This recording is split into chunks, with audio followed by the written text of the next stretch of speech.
দুরুদ শরীফে পড়ে যারা আশিকে রাসূল, বলেন মিলাদ শরীফে পড়ে যারা আশিকে রাসূল। যিনি হলেন আল্লাহ তাআলার, যিনি হলেন আল্লাহ তাআলার সৃষ্টি কুলের মল, দুরুদ শরীফে পড়ে যারা আশিকে রাসূল, বলেন মিলাদ শরীফে পড়ে যারা আশিকে রাসূল, বলেন দুরুদ পড়ছে রব তাআলা, ঈমানদারির দল সে কাজ করছে নিরালা, বলেন মিলাদ পড়ছে রব তাআলা, ঈমানদারির দল সে কাজ করছে নিরালা। রহমত পাবে ক্ষমা পাবে, রহমত পাবে ক্ষমা পাবে বলেছে রাসূল, দুরুদ শরীফ পড়ে যারা আশিকে রাসূল, মিলাদ মারহাবা কন্যা। জুম্মার দিনে কেউ যদি প্রাণের নবীকে ভালোবাসিয়া ও বন্ধু 80 বার দুরূদ পড়তে পারে, তার 80 বছরের সগীরা গুনাহ আমার আল্লাহ মাফ করে দেয়। জোরে জোরে বলুন না সুবহানাল্লাহ। সুবহানাল্লাহ। আমার দাইলামি শরীফের মধ্যে এসেছে হাদিস খানা, আমার নবী আপনার নবী দু জাহানের বাদশা নবী বলেছেন। হাদিসের রাবী হলেন হযরত আনাস রাদিয়াল্লাহু তাআলা আনহু। তিনি বলে দিয়েছেন, কেউ যদি প্রাণের নবীকে ভালোবাসিয়া প্রতিদিন 1000 বার যদি দুরূদ পড়তে পারে, কত হাজার? নবীকে মহব্বত করে 1000 বার যদি কেউ দুরূদ পড়তে পারে রে, সেই জান্নাত না দেখা পর্যন্ত তার মরণ হবে না। আর জোরে বলেন না সুবহানাল্লাহ। নবীকে ভালোবেসে আমরা একটু গজল গাইবো। পাইলে নিরালাই গো নবী, পাইলে নিরালাই, পাইলে নিরালাই গো নবী, পাইলে নিরালাই। সবাই মজা হয় না, কিন্তু মজা না হইলে আমি গাইবো না। সবাইকে গাইতে হবে আমার সাথে, একবারে সহজ ভাষা। পাইলে নিরালাই গো নবী, পাইলে নিরালাই, পাইলে নিরালাই গো নবী, পাইলে নিরালাই। দুই কদমে চুমু খাবো, দুই কদমে চুমু খাবো, চরণে ধুলি মাখবো গাই, পাইলে নিরালাই গো নবী, পাইলে নিরালাই, পাইলে নিরালাই গো নবী, পাইলে নিরালাই। আমার নবী কত দূরে, লোহিত সাগরের তীরে, আইরে মদিনার সোনার গড়ে আছেন তিনি সর্বদাই, পাইলে নিরালাই গো নবী, পাইলে নিরালাই, পাইলে নিরালাই গো নবী, পাইলে নিরালাই। মারহাবা। নবীর নিরালায় পাইতে মন চায় না? নবীর স্বপ্ন যোগে দেখলেও জাহান্নামের আগুন হারাম হয়ে যাবে, আর নিরালায় পাইলে তো কোনো কথাই নেই। ঠিক কেন বলো? যে নবীকে একবার স্বপ্ন যোগে দেখবে, তার কাছে আর পৃথিবী ভালো লাগবে না। তার কারণ হলো বন্ধু, জালহাম ইবনে আরফাত রাদিয়াল্লাহু তাআলা আনহু থেকে বর্ণিত, তিনি বলে দিয়েছেন, পূর্ণিমা রাত্রিতে আমার নবীকে আমি দেখতে পাইলাম লাল একটা চাদর মুড়ি দিয়ে শুয়ে আছে। আমি একটা বার পূর্ণিমার চাঁদের দিকে তাকালাম, আর একটা বার নবীজির নূরানি চেহারার দিকে তাকালাম, একটা বার আমি পূর্ণিমার চাঁদের দিকে তাকাইলাম, আর একটা বার আমি নবীজির নূরানি চেহারা মোবারকের দিকে তাকালাম, একটা বার আমি পূর্ণিমার চাঁদের দিকে তাকালাম, আর একটা বার আমার প্রাণের নবীর নূরানি চেহারা মোবারকের দিকে তাকালাম। আমি চাইয়া দেখলাম রে, আমার নবী পূর্ণিমার চাঁদ চাইতেও সুন্দর। ওই চাঁদের গায়ে কলঙ্ক আছে রে, আমার নবীর গায়ে কোনো কলঙ্ক নেই। জোরে জোরে সুবহানাল্লাহ। আল্লাহ কোরআন শরীফ 29 পারা সূরা কলামের মধ্যে বলেছেন, ওয়া ইন্নাকা লাআলা খুলুকিন আযীম, আমার নবী হলেন উত্তম চরিত্রের অধিকারী। সুবহানাল্লাহ। ওয়াজ কে করে? আল্লাহ। আপনার আমার সন্দেহ করার কেউ আছে? বলবেন নি জীবনে কেউ নবী আমার মতো? না। হ্যাঁ, ঈমান চলে যাবে। নবী আমরা যা করছি নবীও তা করছে, এগুলো বললে আপনার ঈমান থাকবে না। কারণ এগুলো বলা মানে নবীকে ছোট করা, হ্যাঁ করা। নবীকে যারা হ্যাঁ করবে, ছোট করবে, তাদের অবস্থা নামাজ রোজা হজ যাকাত কোনো কিছুই কবুল হবে না। নবীকে যদি আপনি বলেন আমার মতো নবী, নবী কষ্ট পাবে না খুশি হবে? আল্লাহ বলেছেন ইন্নাল্লাযীনা ইউযুনাল্লাহা ওয়া রাসূলাহু লা'নাহুমুল্লাহু ফিদ দুনিয়া ওয়াল আখিরাহ ওয়া আ'আদ্দা লাহুম আযাবান মুহিনা। আল্লাহ বলেছেন যারা আল্লাহ এবং আল্লাহর হাবিবকে কষ্ট দেয় আল্লাহ তাদেরকে দুনিয়া আখিরাতে অভিশপ্ত করেছেন এবং লাঞ্ছনাদায়ক সবচেয়ে ভয়ঙ্কর আযাব তাদের জন্য বরাদ্দ করে রেখেছেন। ওমা ওমা এত খারাপ খবর শুনলে সুবহানাল্লাহ বলে কেউ? জোরে বলে নাউযুবিল্লাহ। আরে আরো জোরে বলে নাউযুবিল্লাহ। কেউ কি আযাব ভোগ করতে চায়? আরো জোরে বলেন। বন্ধুরে আমার, তাহলে দুরূদ পড়বেন নি বেশি বেশি করে। ওমা পড়বেন বলতে পারেন না? আরো জোরে বলেন। দুরূদ নিয়ে একটু গজল গাইতাম। দুরূদ শরীফ পড়ে যারা আশিকে রাসূল, বলেন মিলাদ শরীফ পড়ে যারা আশিকে রাসূল। যিনি হলেন আল্লাহ তাআলার, যিনি হলেন আল্লাহ তাআলার সৃষ্টি কুলের মূল। দুরূদ শরীফ পড়ে যারা আশিকে রাসূল, বলেন মিলাদ শরীফ পড়ে যারা আশিকে রাসূল।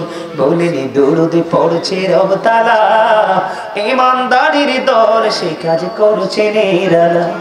বলেন মিলাদ পড়ছে রব তাআলা, ঈমানদারির দল সে কাজ করছে নিরালা। রহমত পাবে ক্ষমা পাবে, রহমত পাবে ক্ষমা পাবে বলেছে রাসূল। দুরূদ শরীফ পড়ে যারা আশিকে রাসূল, মিলাদ মারহাবা করনা। এগুলো কি ভুল? ইন্নাল্লাহা ওয়া মালাইকাতাহু ইউসাল্লুনা আলান নবী ইয়া আইয়ুহাল্লাযীনা আমানু সাল্লু আলাইহি ওয়া সাল্লিমু। ওই দুরূদটাই সবচেয়ে উত্তম যেটার মধ্যে সালামও আছে, দুরূদও আছে। জোরে জোরে করনা সুবহানাল্লাহ। তাহলে দুরূদ পড়লে লাভ না লস? আরো জোরে বলেন না, আরো জোরে, আরো জোরে। এই জন্য আমি এক করে ছোট্ট থাকতে একটা গজল গাইতাম। কোন সাধনে পাইব তোমায় গো নবীজি, কোন সাধনে পাইব তোমায়, বলেন কোন সাধনে পাইব তোমায় গো, কোন সাধনে পাইব তোমায়। ও নবী মাতৃ গর্ভে আইসা পিতৃহারা হইয়া গো, ইতিমরূপে আসিলেন ধরায় গো নবীজি, কোন সাধনে পাইব তোমায়। জোরে জোরে কন্যা মারহাবা। নবীর শান গাইলে ভালো লাগে কার কাছে? মুমিনের কাছে। নবীর শান শুনলে যার ভালো লাগে না সে কখনোই মুমিন হতে পারে না। আমার নবী বলেছেন মুনাফিক কোনদিন আমি নবীকে ভালোবাসবে না, আর ঈমানদাররাই আমি নবীকে ভালোবাসলে। সুবহানাল্লাহ। নবীকে ভালোবাসার নাম হলো ঈমান এবং এই ভালোবাসাটা ফরজ। এই মি আল্লাহকে বিশ্বাস করবেন তার আগে রাসূলকে বিশ্বাস করতে হবে। রাসূলকে বিশ্বাস করে যদি আপনি আল্লাহকে বিশ্বাস করেন, রাসূলকে সম্মান করে যদি আপনি আল্লাহকে সম্মান করেন, সেই শিক্ষা আপনাকে আমাকে আল্লাহ দিয়েছে। নামাজের চাইতে উত্তম আর কোন ইবাদত হতে পারে? শুরু হয়েছে কি দিয়া? ফজর দিয়া। কি দিয়া? দিনের শুরু কি দিয়া? আগে কি সুন্নাত না ফরজ? আল্লাহ কয় আমার হাবিবকে সুন্নাতের মাধ্যমে আমার হাবিবকে সম্মান করে, ফরজ পরে আমি নবীকে আমি আল্লাহকে সম্মান করো। জোরে জোরে করুন সুবহানাল্লাহ। শেষ হয়েছে কি দিয়া? এশা দিয়া। এশার আগে সুন্নাত না ফরজ? কেন বোঝো না মানুষ? নবীর শানের পরেও বোঝো না। না বুঝলে দক্ষ এবং যোগ্য গ্রহণযোগ্য এডুকেটেড পারসন যারা আছে, এডুকেশন স্কলার যারা আছে, তাদের সাথে যুক্ত হবা, তাদের সাথে যুক্ত হয়ে তথ্য নিবা। তোমরা কেন বোঝো না? আল্লাহ রাব্বুল আলামিন বলেছে পৃথিবীর আমার বান্দারা তোমরা আগে আমার নবীকে সম্মান করো, আমার নবী কদর করো, মর্যাদা দাও, এরপরে আমাকে মর্যাদা দাও। আমি আল্লাহ খুশি, আমি রাগ হব না। তার নমুনা হলো তুমি নামাজের দিকে তাকিয়ে দেখো, সুন্নাতুর রাসূলিল্লাহি তাআলা, আর পরে হচ্ছে ফরদুল্লাহি তাআলা। ঠিক আগে নবীর সুন্নাত, সুন্নাত মানে নবীর পথ, নবীর প্রেম, নবীর ইজ্জত, নবীর মর্যাদা, নবীর ভালোবাসা। তুমি সুন্নাত দিয়ে নবীকে ভালোবাসো, সম্মান করো, তারপরে ফরজে যাও। সিস্টেম কে দেখিয়ে দিয়েছে। রমজান মাসের দিকে আপনি নজর দিয়ে চাইয়া দেখেন, দিনের বেলা একটা রোজা রাখা ফরজ, আর রাতের বেলা সারা রাত ইবাদত করা সুন্নাত এবং নফল। মানে দিনটা আল্লাহর বাগে, রাত পুরো নবীজির বাগে। 20 রাকাত তারাবি ফরজ সুন্নাত কিনা বলেন? আল্লাহ কিনা ফরজ করতে পারতো না? আল্লাহ ভাগ করে নিয়েছে, দিনটা আমার ভাগে নিয়ে নিলাম, আর রাত আমি আমার হাবিবের ভাগে দিয়ে দিলাম। জোরে কন্যা সুবহানাল্লাহ। বুঝা নিতে হবে বন্ধু, নবীর সাথে প্রাণ উজাড় করে ভালোবাসার বন্ধন তৈরি করতে হবে, অন্যথায় আপনার জীবনে সফলতা সম্ভব হবে না। আপনাদের এই বর্তমান জামানায় এই বন্ধু নফল নামাজ তো ছেড়েই দিয়েছেন, নফল লাগে না, সুন্নাত লাগে না। আল্লাহর হাবিব বলেছেন, কেউ যদি ইচ্ছে করে আমার একটা সুন্নাত ছেড়ে দেয়, কাল কিয়ামতের দিন আমি তাকে উম্মত বলে স্বীকার করব না। নবী যাকে উম্মত বলে স্বীকার না করবে, সে যত বড় নামাজি হোক, ফরজগার হোক, আল্লাহওয়ালা হোক, তার জীবনে কোনোদিন নিয়ামত জুটবে না।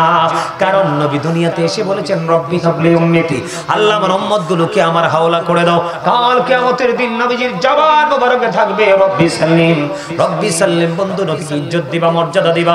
জিবরাইল কি ওয়াজ করতেছে দেখো। জিবরাইল আলাইহিস সালাম বন্ধু আল্লাহ এবং আল্লাহর হাবিবের কথাবার্তার মিডিয়া ছিলেন, ঠিক কিনা? জিবরাইল আলাইহিস সালাম বলেছেন, নবীর উম্মত তোমরা সবাই শুনে রেখো, তোমরা সবাই শুনে রাখো, পুলসিরাতের পুলটা হবে 30,000 বছরের রাস্তা, চুলের চাইতে চিকন হবে, হীরার চাইতে ধার হবে। উপর দিক দিয়ে আগুন ঝুলন্ত, নিচের দিক দিয়ে আগুন দিতে থাকবে। আমার জিবরাইল দেখে দেখে বলল, নবীর উম্মত প্রাণটা খুলে শোনো রে, তোমরা টেনশন করো না, তোমরা বাকি আমলের পরে সকাল তো সন্ধ্যা শুধু হৃদয় থেকে আমার নবীকে ভালোবেসে শুধু দরুদ পড়তে থাকো।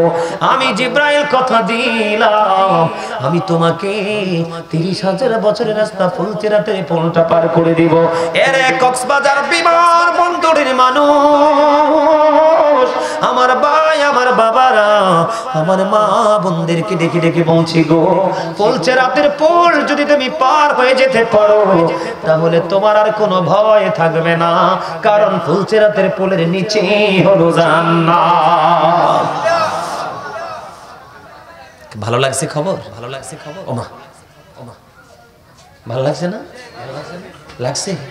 তাইলে আমার সাথে গজল গান, গাইবেন?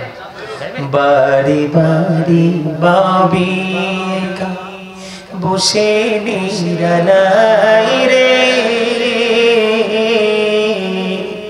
পাখি হলে ওরে যেতাম সোনার মদিনায় রে, সোনার মদিনায় রে। বাড়ি বাড়ি বাবিকা বসে নিরালাই রে, পাখি হলে ওড়ে যেতাম সোনার মদিনায় রে, সোনার মদিনায় রে। বুলবুলিরা কথা শোনো, উড়ে যাও কোথায় রে, আমার সালাম খালি পৌঁছে দিও নবীজির রোজায় রে, নবীজির রোজায় রে। বাংলাদেশের যত উম্মত হেদায়েত চায় রে, এই পৃথিবীর যত উম্মত হেদায়েত চায় রে, চায় রে শাফায়াত নবী, নবী মুস্তাফার রে, নবী মুস্তাফার রে। বাড়ি বাড়ি বাবিকা বসে নিরালাই রে, পাখি হলে ওরে যেতাম সোনার মদিনায় রে, সোনার মদিনায় রে। আল্লাহু আকবার, ইয়া রাসূলুল্লাহ, ইয়া রাসূলুল্লাহ, জিন্দাবাদ, আলহামদুলিল্লাহ বলেন না। আবার একটা গাই একটু গাইবেন? হ্যাঁ, নবী শান গাইলে কি লাভ না লস? আরে আমি এত বেশি লাভ। হাসান ইবনে সাবিত রাদিয়াল্লাহু তাআলা আনহু মসজিদে নববীর মিম্বরে দাঁড়িয়ে দাঁড়িয়ে নবীজির শানে নাত গেয়েছেন। আমার নবী খুশি হয়ে তার জন্য হাদিয়া বরাদ্দ দিয়েছেন, আল্লাহ হাসান ইবনে সাবিতকে রুহুল কুদ্দুসের মাধ্যমে সাহায্য করো। আরে জোরে জোরে বলুন সুবহানাল্লাহ। আমার সাথে সাথে সবাই বল, রোজা যে আড়তে তোমরা কে যাও মদিনা,